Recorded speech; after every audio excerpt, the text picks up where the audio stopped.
No i cześć, to jest pierwsze miejsce. Do widzenia. Buongiorno! Ja jestem Paweł i zapraszam na kolejny odcinek fantastycznego, satyryczno-publicystycznego programu Moimi uszami. Dziś dokładnie tak samo jak w zeszłym tygodniu będziemy się zajmować Eurowizją. W ostatnim odcinku zaprezentowałem Wam 9 utworów, które moim zdaniem mają bardzo nikłe szanse na bilet do Malmö i reprezentowanie nas w finałach Eurowizji 2024. A dziś zrobimy coś dokładnie odwrotnego i zaprezentuję Wam moje top 10 polskich zgłoszeń. Dlatego przygotujcie sobie napoje i chrupki, ponieważ ten odcinek nie będzie krótki. Zaczynamy! Moimi uszami.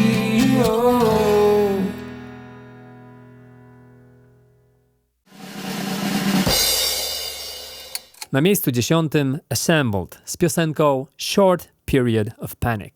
And you say to yourself, death that's alright. The flowers and the cry. Death that's alright. Flowers and the cry. I może ktoś zapyta, Paweł, ale dlaczego tak nisko jest ta piosenka? Przecież to jest całkiem ładny utwór. Tak, zgadzam się, to jest bardzo ładny utwór, ale pytanie brzmi, czy on jest w ogóle eurowizyjny i czy on jest w ogóle radiowy. Moim zdaniem ładna melodia i ciekawy wokal to troszeczkę za mało, żeby pojechać na ten jakże fantastyczny festiwal. Dodatkowo pryma i budowa tego utworu jest troszeczkę płaska, a refren jest jakiś taki mało refrenowy. Bardziej bym pomyślał, że jest to jakiś most, bridge, który przygotowuje nas na ten właściwy refren.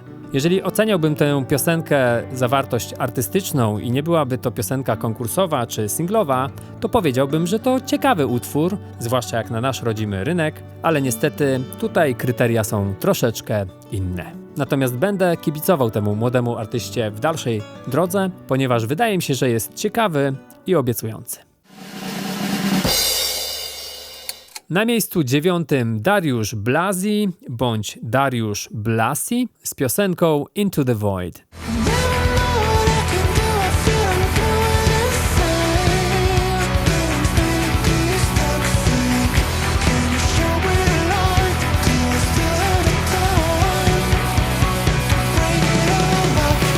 I muszę powiedzieć, że to jest całkiem ciekawa kompozycja i całkiem ciekawie wyprodukowana. Dodatkowo Dariusz jest artystą, który sam sobie te piosenki pisze, sam je produkuje i sam nagrywa, za co duży plus i szacunek, bo nie zdarza się to zbyt często artystom zgłaszającym się na Eurowizję, prawda? Rozwiązania harmoniczne są czasami karkołomne, ale fajnie na końcu się wszystko spotyka, więc wszystko się zgadza. Jest taki klimat i vibe prog-rockowy moim zdaniem. Nie jest to do końca moja bajka, ale doceniam. Teledysk, jak sam pisze Dariusz, został wygenerowany przez sztuczną inteligencję i o ile ten teledysk wizualnie jest bardzo spektakularny, to moim zdaniem dzieje się tu troszeczkę za dużo i ja nie jestem fanem takich klipów generowanych przez AI, ponieważ one są wszystkie gdzieś tam troszeczkę do siebie podobne i choćby nie wiem jak twórca odpowiadający za prompty był kreatywny, to te klipy gdzieś mają taki swój klimat właśnie sztucznej inteligencji, nie? Ani mi to nie przeszkadza, ale też mnie jakoś to nie zachwyca.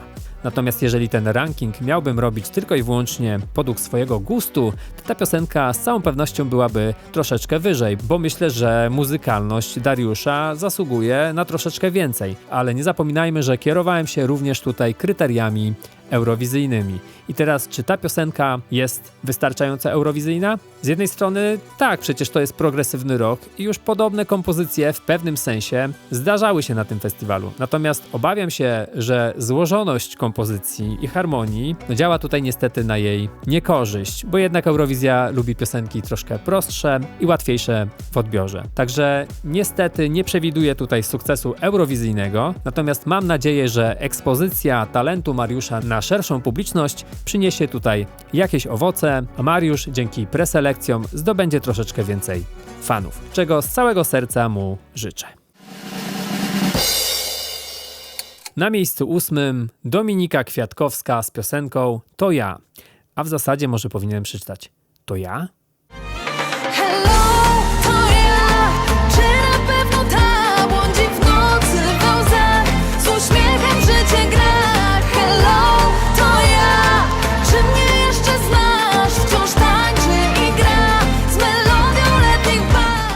teraz po kolei. Czy ta piosenka jest lepsza niż Into the Void od Dariusza Blasi? To zależy, kto pyta. Bo jeżeli zapytalibyście mnie, to w moim mniemaniu tamta kompozycja jest dużo ciekawsza i pod wieloma względami lepsza. Ale jeżeli weźmiemy pod uwagę, że jest to zgłoszenie na Eurowizję, to ten numer jednak wygrywa z Into the Void, moim zdaniem. Zwrotka jest poprowadzona całkiem fajnie, przede wszystkim to naprawdę dobrze brzmi. Tutaj nie ma się do czego przyczepić, jeżeli chodzi o aranżację czy brzmienie. Dominika z całą pewnością potrafi śpiewać, frazować, dobrze brzmi w języku polskim, niczego jej tutaj nie brakuje. A z drugiej strony, czy ta piosenka jest jakaś wybitna, czy wyróżnia się na tle innych zgłoszonych? Tak średnio bym powiedział. Natomiast jeżeli chodzi o refren, to w moim mniemaniu ten refren jest jeszcze mniej ciekawy niż ta zwrotka. Co nie znaczy, że jest zły. Myślę, że ogólnie piosenka jest na jakimś poziomie i tego absolutnie jej nie odbieram. Ale nie wywołuje też we mnie żadnych emocji, ciarek czy urwania różnych części ciała. Z jednej strony refren jest radiowy, myślę, że ogólnie nadaje się na Eurowizję, ale czy miałby tam jakieś szanse zawojowania czegokolwiek? Wydaje mi się, że nie. I właśnie dlatego piosenka Dominiki znalazła się na miejscu 8, a nie na przykład 4. Ale oczywiście pamiętajcie o tym, że to jest tylko i wyłącznie moja opinia. Na miejscu 7 Balvako z piosenką Bitter Cup. Jeśli źle przeczytałem nazwę, proszę o wybaczenie.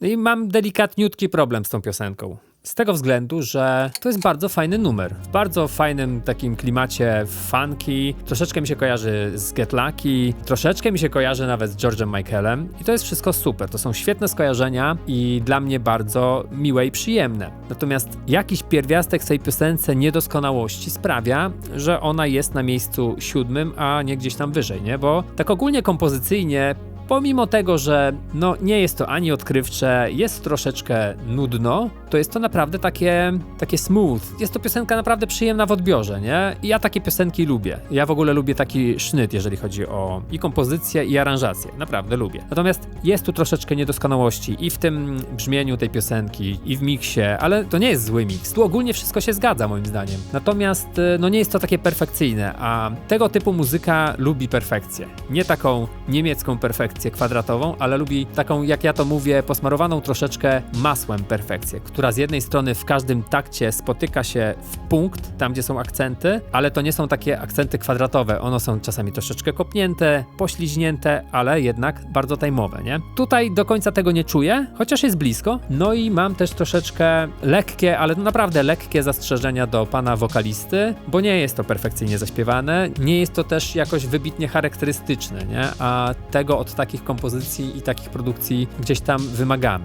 Natomiast jeżeli chodzi o barwę, całkiem fajna, ciekawa barwa. Kolejnym powodem, dla którego ta piosenka znalazła się na miejscu 7, a nie gdzieś troszkę wyżej, jest kwestia jej przebojowości, radiowości i tak zwanej eurowizyjności. I moim zdaniem nie jest to piosenka zbytnio radiowa, eurowizyjna, singlowa, przebojowa. Być może dlatego, że zabrakło odrobiny szaleństwa w tej prymie, w tej melodii, a być może troszeczkę w aranżacji. Problemem jest również moim zdaniem troszeczkę tempo tej piosenki. Ona jest po prostu za wolna, w moim mniemaniu. Ja bym ją jednak troszeczkę pogonił i myślę, że wyszłoby jej to na dobre. Bo ten groove jest trochę taki, jakby był w smole i nie zrozumcie mnie źle, bo w takiej muzyce czasami ta smoła jest bardzo potrzebna i robi bardzo fajną robotę, ale tutaj jednak wydaje mi się, że nie spełniła swojej roli. Ale tak czy siak uważam, że Balvako jest ciekawym artystą, a piosenka Bitter Cup jest naprawdę niezłym numerem. Jedźmy dalej. Na miejscu 6 Spleen z piosenką Omen.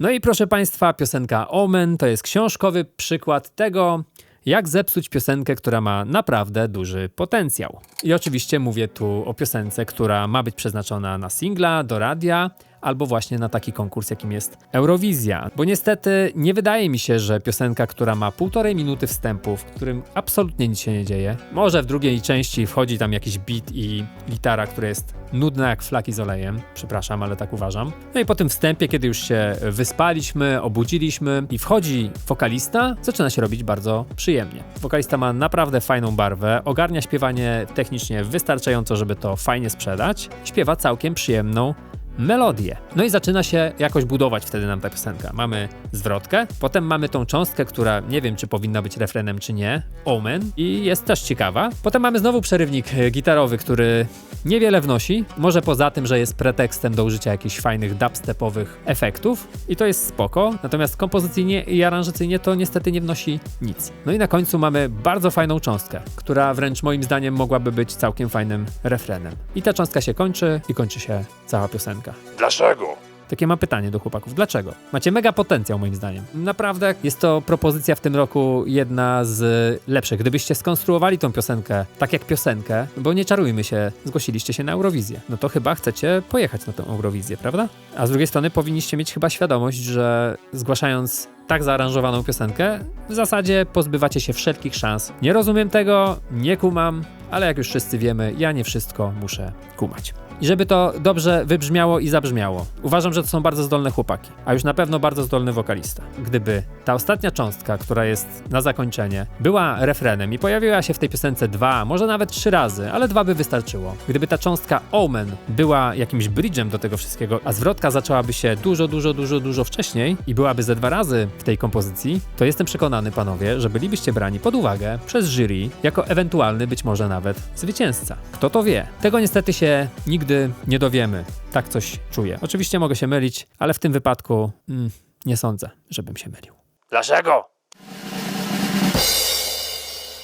Miejsce 5. Izabela Zabielska z piosenką Nowhere to Go. Returning cycle, czuję za dużo na karku, czas tyka w zegarku i mówię Iza nie marnuj, powinnam być silna, a każda emocja góra dół jak atrakcja w Luna Parku. Miss you, I've got a problem, you could pass me some dishes but instead you dropped them. Co mi się przede wszystkim spodobało w tym numerze, to jest taki brud. I to oczywiście jest brud kontrolowany. To nie jest punk rock z lat 90. czy 80., ale jest to fajny brud. Jak się zaczyna ta zwrotka tym bitem, w zasadzie tą stopą lekko przesterowaną i Izabela nam tu troszeczkę zapodaje taki, można by powiedzieć, rap albo melorecytację rytmiczną, bardzo mi się to podoba. I bardzo mi się podoba, jak ten numer się rozwija aranżacyjnie, nie? Że mamy na początku właśnie ten beat stopy i w zasadzie tylko wokal. Czasami gitara nam gdzieś przeszkadza, tudzież bas lekko przesterowany pojedynczymi nutami, a w drugiej części zwrotki zaraz nam wchodzi bas już tak regularnie jako instrument wspomagający, akompaniujący Izie. To nie jest nic odkrywczego, no tak się robi, tak wiele wykonawców popowo-rockowych robi, nic odkrywczego, nihil novi sub sole, jak to mówią Indianie, ale działa. A jak działa, to chyba dobrze, nie? Jest to prosta aranżacja, ale za to skuteczna. I taka ma być. Podoba mi się w ogóle to jej rapowanie, podoba mi się, jak ona wchodzi w ten język polski i zalatuje mi lekko matą. I to jest na plus w moim mniemaniu, więc zwrotka w ogóle mi się mega podoba. Mega to frazowanie. Oczywiście ten język angielski momentami nie jest idealny, ale w ogóle mi to nie przeszkadza. Uważam, że to jest bardzo autentyczne, czyli ona ten tekst i tą frazę bardzo dobrze czuje. No i to słychać. Iza jest autorką tekstu i współautorką muzyki razem z Michałem Głomskim. Dodatkowo w tej części z polskim tekstem jest dobry polski tekst. Bo dziewczyny są pijane i są pod wpływem alkoholu. Rozumiecie czy nie? Co też w moim odczuciu jest rzadkością, zwłaszcza w muzyce popowej, nie? Refren też jest spoko, uważam, że refren jest radiowy, chociaż moim zdaniem jakościowo ta zwrotka jest lepsza. Jest bardziej odważna, jest bardziej bezkompromisowa i to mi się bardzo podoba. Natomiast całościowo ten numer on i tak mocno się wyróżnia wśród tych propozycji tegorocznych na Eurowizję, właśnie taką swoją troszkę grunge'owością, tym brudem. Są momenty, gdzie nie bierze jeńców, nie? I zaśpiewa bardzo fajnie, ma fajną barwę, podoba mi się. To jest ciekawe, bo mało mamy takich wokalistek na polskim rynku. Szkoda, że ten refren nie jest troszeczkę inny, ale z drugiej strony być może to jest tylko moje odczucie, że przemoc w tej piosence troszeczkę siada. Może tak powinno być, może ma siadać. Tak czy siak, życzę tej piosence dobrze, nawet nie wiem, czy nie bardzo dobrze. A na miejscu 4 w moim prywatnym rankingu piosenek preselekcyjnych znalazł się Mr. Narcissus z piosenką Warrior. Feeling flooding, I'm all just not to die like warrior. Monster people come back, so I wear black on black. Keep the gun, never let go, warrior. Underneath the disguise, I'm a baby who cries, but tonight let it. No i teraz tak, dlaczego zamieniłem te piosenki miejscami i jednak Iza wylądowało na miejscu 5, a Mr. Narcissus wylądował na miejscu 4? Przede wszystkim dlatego, że wydaje mi się, że ta piosenka ma dużo bardziej eurowizyjny vibe, bo jeśli miałbym je porównać kompozycyjnie, czy potencjalnie jako jakiś przebój, hit radiowy, moim zdaniem obie są na bliskim poziomie gdzieś tam, nie? Natomiast rzeczywiście od tej piosenki czuję taki vibe, że ja od razu widzę to i słyszę na scenie eurowizyjnej. Jeżeli tylko Mr. Narcissus jest w stanie dowieść live'owo jakość wokalną, to byłoby super, nie? Mam nadzieję, że tak jest. Nie wiem, bo nie słyszałem go na żywo. Ale co jest też ważne w tym chłopaku, ten chłopak sam sobie pisze i sam sobie produkuje, co się bardzo chwali i za to bardzo duży szacunek i duży plus, bo tak jak już wspominałem wcześniej, niewielu artystów zgłaszających się na ten konkurs ma takie skille. Tak czy siak, uważam, że ten numer ma ten vibe właśnie eurowizyjny. Po drugie, uważam, że ten numer jest ciekawy. Uważam, że jest bardzo ciekawie zaaranżowany. To, jaki Mr. Narcissus ma wizerunek, to wszystko jest dla mnie bardzo fajnie spójne i to też jakby na scenie, jeżeli oczywiście dołoży jakiś tam ruch sceniczny, czy znajdzie sobie pomysł na ten performance, to będzie super. A widzę, że zdecydowanie chłopak pomysł na siebie ma. Naprawdę podoba mi się ten numer. Tu od tego 5. miejsca wzwyż, no to już są sami moim zdaniem poważni gracze. Zwłaszcza jak weźmiemy pod uwagę tegoroczne zgłoszenia. To jest już top of the top Sopot Festival, nie? Tylko że w Szwecji. Nieważne. Jedźmy dalej. No i proszę Państwa, dotarliśmy do miejsca 3. Ścisły finał. Kto będzie na 3, kto będzie na 2, kto będzie na 1. No i tu będzie prawdopodobnie dla niektórych widzów zaskoczenie, ponieważ na miejscu 3 w moim prywatnym rankingu top 10 najlepszych piosenek tegorocznych preselekcji eurowizyjnych zajmuje, uwaga, Justyna Steczkowska z piosenką Witch Ear Tarohoro. To tak z japońskiego, chociaż z tego co wiem, to wszystkie te wyrazy dziwnie brzmiące pojawiające się w tej piosence są podobno słowiańskie. Nie wiem, nie znam się. Ooh, Mother Nature, are you rotting to the very core? If you're a believer, roots of faith, they will lead that way to the open gates of love. No i teraz tak, wiem, że jest to faworyt dużej części polskiej publiczności. I ja to absolutnie rozumiem, dlatego że z takiego punktu widzenia czysto komercyjnego ten numer jest faworytem. Mamy znaną piosenkarkę, mamy pewność, że ona wokalnie nam tego występu nie położy, ponieważ jest świetną wokalistką. Tu się chyba każdy zgodzi. Produkcja samego numeru brzmi bardzo dobrze.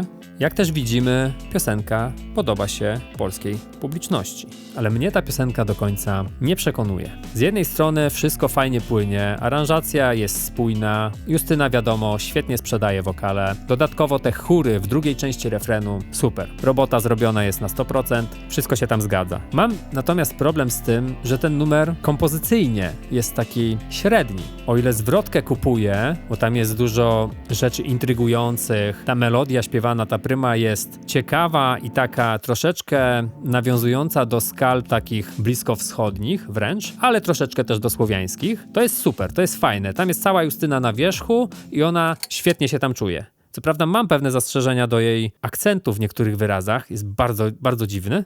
Body so ancient, you can see the writings on the wall. Bardzo dziwny, jakby miała wręcz wadę wymowy jakąś w języku angielskim. Być może to było pracowane z jakimś native'em, może czegoś nie potrafili przeskoczyć i brzmiało to źle, więc uciekli w jakiś taki zabieg czy sztuczkę, ale moim zdaniem nie brzmi to dobrze. Natomiast pierwsza część refrenu to się dla mnie robi taka Eurowizja, ale w złym tego słowa znaczeniu. Taka troszkę biesiada, bo tu niby jest tajemnica i ma być troszeczkę straszno, ale jak wchodzi ten refren, to się robi też troszeczkę przaśno. W moim odczuciu, w moim mniemaniu, nie? Potem jak już wchodzą te chóry i są są wymieniane te słowiańskie pojęcia drago, coś tam, czy draga, czakry kuźwa słowiańskie, w cudzysłowie, to wtedy jest spoko. Co prawda po najmniejszej linii oporu, bo nic tam wielkiego kompozycyjnie czy songwritersko się nie dzieje. Tam ogólnie w spodzie są 3 akordy, nie? No, także kilka problemów z tym utworem mam, co nie znaczy, że obraziłbym się, gdyby jury wybrało go na reprezentanta naszego kraju. Umówmy się, że żaden utwór, który pojedzie z mojej prywatnej pierwszej 5, mnie nie rozczaruje. Jedźmy dalej. Kto na miejscu drugim, kto na miejscu pierwszym? Ciekaw jestem, czy w ogóle się domyślacie, kto w tej dwójce pozostał. Myślę, że ci, którzy bacznie obserwują zgłoszenia na Eurowizję, mogą się domyślać przynajmniej jednego z tych artystów. Ale uwaga, uwaga, na miejscu drugim Luna z piosenką The Tower. Only hours leading to my destiny. Build a tower. I'm gonna hold the power. So come on, rise up, shout it. No i teraz ktoś zapyta, Paweł, kurde, jak to jest na drugim miejscu Luna, jak ona jeszcze nie wypuściła tej piosenki? To na jakiej podstawie ty w ogóle takie rzeczy robisz? Na jakiej ty podstawie wybierasz na drugie miejsce piosenkę, której jeszcze nie ma? Ano na takiej podstawie, słuchajcie, że wystarczyło mi posłuchać 2 teaserów na YouTubie. Jest to prawdopodobnie kawałeczek bridge'u, który podprowadza nas pod refren, no i kawałek refrenu. I owszem, nie wiem jeszcze, jak ta piosenka będzie poskładana, jeżeli chodzi o budowę aranżacyjną, ale co mogę powiedzieć na podstawie tych 2 króciutkich fragmentów, to na pewno to, że wokale brzmią zajebiście. Po pierwsze są świetnie wyprodukowane, a po drugie są bardzo, ale to bardzo smacznie zaśpiewane. Mało tego, Luna ma naprawdę bardzo ciekawą barwę i bardzo ładnie brzmiącą barwę, że się tak wyrażę. A dodatkowo produkcja tych wokali, gdzie ewidentnie właśnie woksy są porozbijane, jest dużo szeptu, ale dużo też samej barwy głosu na wierzchu, bardzo blisko mikrofonu, tak zwane bretchowe troszeczkę to jest nagrywanie, no to ja to kupuję w ciemno, nie? Oczywiście ryzykuję, bo może się okazać, że to nie jest tak wspaniałe, ale uważam, że już ten kawałek refrenu pokazuje nam, że tam się wszystko w piosence powinno zgadzać. A takiego combo w tych zgłoszeniach nie słyszałem. Były fajne piosenki, lepsze, gorsze, były takie, które miały duży potencjał, ale nie były produktem skończonym tak naprawdę, a tutaj słyszę nawet na podstawie tych kilkunastu sekund, że to jest świetnie zrobione. I właśnie dlatego stwierdziłem, że zaryzykuję i umieszczę Lunę na drugim miejscu. W tych kilkunastu sekundach piosenki Luny, moim zdaniem i w moim odczuciu, dzieje się dużo więcej niż w piosence Witcher, w której teoretycznie dzieje się bardzo dużo, ale moim zdaniem tam jest więcej dymu niż ognia.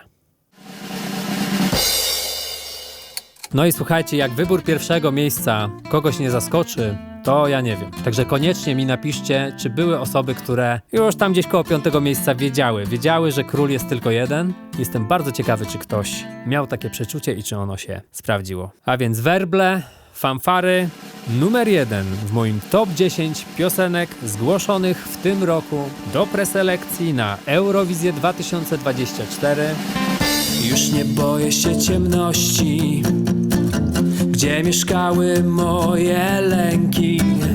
Tam wyrosły kwiaty przyjemności. Daj mi rękę, daj mi rękę. Ale twoje oczy w kolorku amaretto robią we mnie rzeczy, których nikt nie robił wcześniej. Oczywiście, że Pan Savian i piosenka w kolorku amaretto. No i jak? Zdziwieni? Zaskoczeni? A może zszokowani? Słuchajcie, od samego początku, jak usłyszałem, że Pan Savian zgłosił swoją piosenkę do preselekcji, to sobie pomyślałem, ale by były jaja, jakby pojechał reprezentować nasz kraj w Malmö. Jeżeli chodzi o to, że piosenka jest żartem, oczywiście, że jest żartem, ale w moim mniemaniu jest bardzo smacznym, wyważonym i nostalgicznym żartem. Mi się podoba, mnie wzrusza, mnie śmieszy i wywołuje uśmiech na mojej twarzy. Za każdym razem. Za każdym razem. Dlatego, gdyby mój głos był decydującym głosem w jury preselekcyjnym, optowałbym bardzo mocno za panem Savianem. A dodatkową satysfakcję w przypadku zwycięstwa pana Saviana w polskich preselekcjach sprawiłby mi fakt, że to ja jakiś już czas temu przepowiedziałem temu artyście i tej piosence sukces. I tak właśnie kształtuje się moje top 10 tegorocznych kandydatów do reprezentowania nas w finale konkursu Eurowizji 2024 w Malmö. Mam nadzieję, że fani i sympatycy Justyny Steczkowskiej wybaczą mi moje wybory. Miejmy na uwadze również to, że jeszcze nie wszyscy artyści, którzy zadeklarowali udział w tegorocznych preselekcjach, nadesłali swoje piosenki. Być może za tydzień albo dwa ten ranking wyglądałby troszeczkę inaczej, a podsumowując wszystkie piosenki, które do tej pory zostały nadesłane, uważam, że poziom był taki sobie. Pierwsza piątka całkiem mocna, może nawet bardzo mocna, natomiast dalsze pozycje tam było już różnie, prawda? Zwłaszcza powyżej miejsca 10. Miejmy nadzieję, że piosenki, które jeszcze dotrą, tylko i wyłącznie ten poziom podwyższą. Jestem bardzo ciekawy, jakie byłyby wasze wybory, jakie byłyby wasze top 10. Koniecznie napiszcie mi to w komentarzach. A na dziś to wszystko, ale jeśli jeszcze nie subskrybujesz tego fantastycznego kanału, to serdecznie zachęcam do tego, żeby to zmienić. Do it. Jeśli film ci się podobał, daj łapkę w górę. Jeśli ci się nie podobał, daj łapkę w dół 2 razy. Ja będę elegancko zadowolony, wszyscy będziemy elegancko zadowoleni.